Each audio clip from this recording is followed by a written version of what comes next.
Hi, welcome to our first YouTube version of the vodcast. I'm Ronnie Weiss. I'm in Bronx, the Bronx. I'm in New York.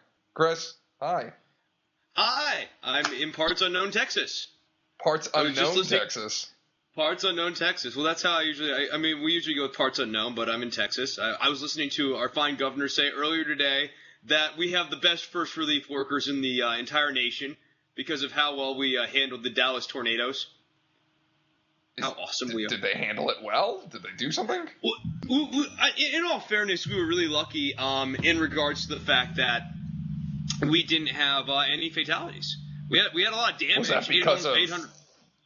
the people? Honestly, man, that's more the nature of tornadoes. Tornadoes are sort of more localized. Like a hurricane, sort of a big whoosh.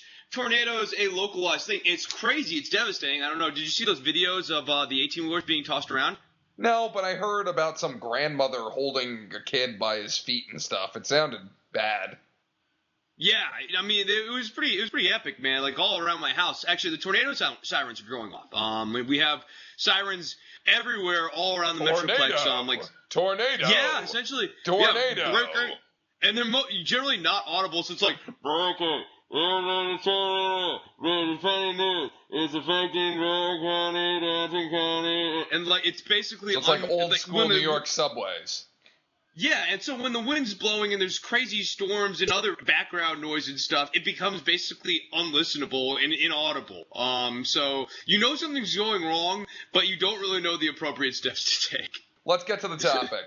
Okay. Yeah, speaking of knowing something's wrong but not knowing the appropriate steps to take, we need to talk about Rick Santorum. Yeah, that sounds like the GOP race in general, doesn't it? Yeah, no joke. So they're trying to push Santorum out of the race. Who they is, it seems partially to be the media. Man. I mean, the media said, like, what ABC News, I think the line was, the fat lady has sung. Like, I mean, there was some sort of a breaking point. When was that? I think it's his inability to win primaries. He's winning caucuses.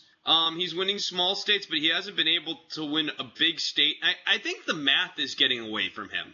It looks hard for him to win the nomination on his own. Without the support of Gingrich. This is what you're going to get to about how if he has a little cohort or a big cohort physically, that he might have a chance? Yes, I think that he's got a much better chance if he's got an oversized man baby cohort. See, I'm not even approaching it that way. To me, it's a question of at what point is it right to tell somebody they need to drop out of a race? I mean, he's not mathematically eliminated. He's not going in as a spoiler, and people hate Romney, or at the very least, they don't like him a lot. So I don't know if it's the right time.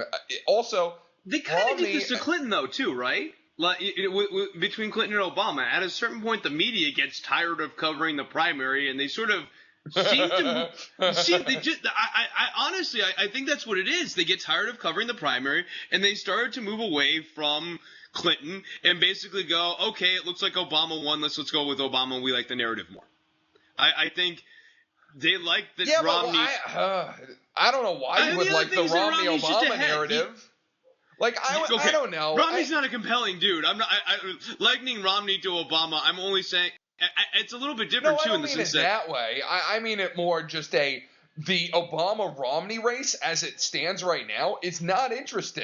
Like, Romney is losing independents. He's losing women. Like, there's nothing that's making everyone except men over 50.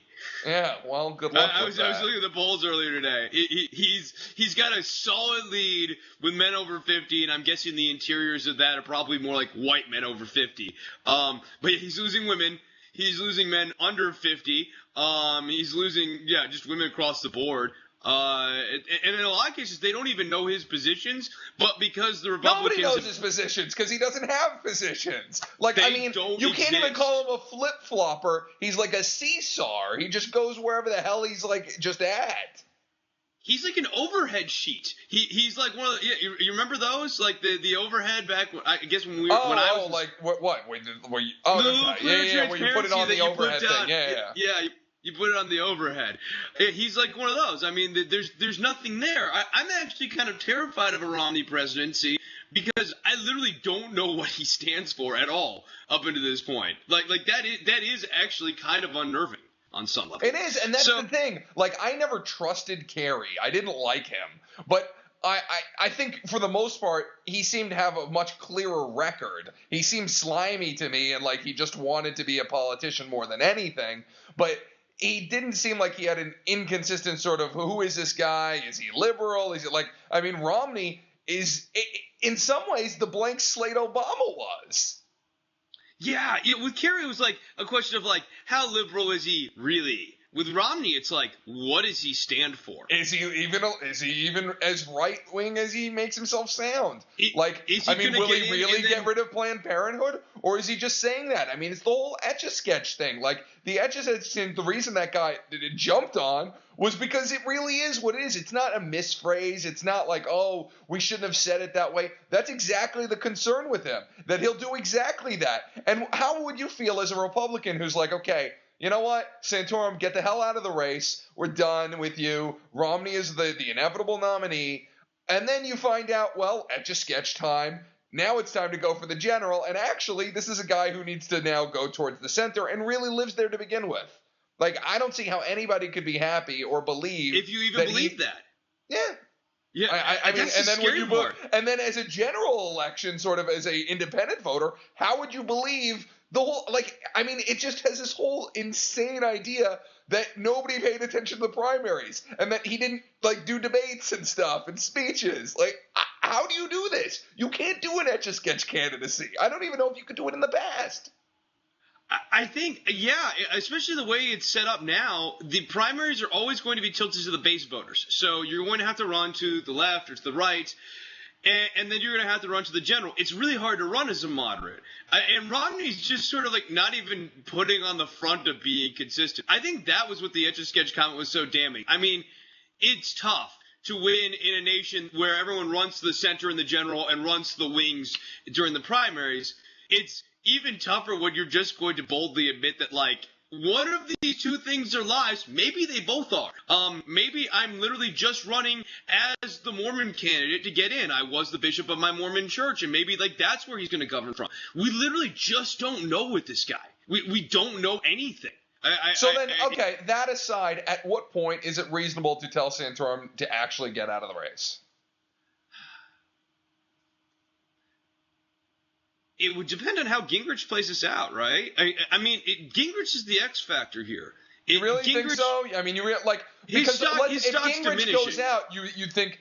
I mean, Santorum isn't necessarily still going to win, especially if Romney has momentum and people see him as the nominee, and they just see Santorum as somebody who can't win. Then how much traction can he have?